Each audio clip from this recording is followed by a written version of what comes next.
So here we have the Volkswagen Tiguan on an 18 plate. I'm going to start off by showing you inside the boot, and then we'll hop in and run through some controls on the inside from there. As you can see, all 7 seats are currently in place, so this is how much boot space you have as a 7-seater. Let me fold the rear 2 down and show you what it's like as a 5-seat vehicle. As you can see, you get loads of boot space if you fold those 2 rear ones down. You can fold the remaining 3 down as well for even more space again, should you wish to. Okay, now that we're inside the car, we're going to start with the dials. On the left-hand side, we have the rev counter and coolant temperature gauge. Within that, it will show you what gear this car is in. It's an automatic, so we're in park at the moment. Over on the right-hand side, we have the speedometer and a digital readout for the speedometer within that. And below it, the fuel gauge for the car. Just to the left of the fuel gauge, you'll see the total miles. They are 13,159. The information displayed in that central section can be changed using buttons on the steering wheel for various different bits of information, including, if you wish to, another digital readout for the speedometer.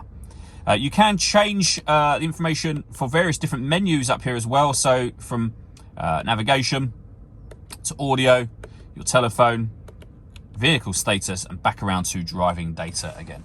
If we back out to the steering wheel, firstly on the left hand side we have cruise control just here. Once you set cruise control, hit the button beneath it. This car is able to maintain its own distance between itself and the car in front, both speeding up and slowing down automatically, depending on the car in front's speed. We have the volume for your stereo underneath that. Stereo controls continue on the right-hand side here, along with the buttons I was using a moment ago for the trip computer and phone controls as well. Just behind the steering wheel, we have the minus and plus paddle. That's it, you can change gear manually with this automatic gearbox. Over in the centre, you'll then find the touchscreen for the car. So we're on the main menu at the moment. It's where you access your radio, for example. You can adjust your volume over here. When it comes to the radio, this car's got DAB, FM and AM, as you can see. If you want to listen to your own music, you can do.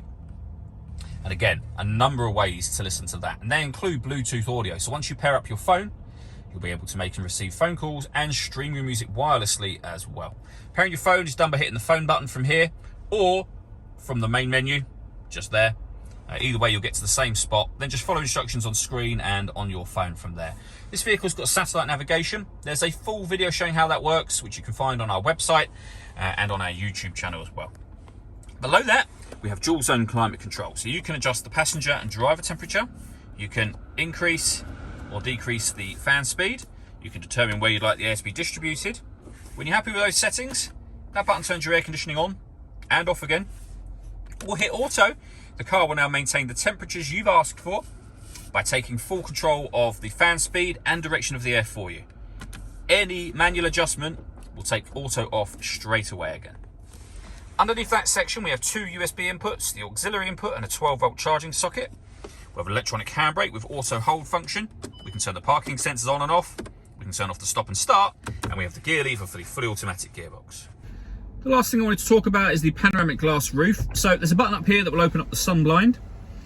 You can let the sun blind open all the way to the back of the rear seats and then leave it like that if you wish to. And as you can see, that lets in a lot of extra light to the cabin area. Or you can also open this front section as a proper sliding sunroof should you wish to do that.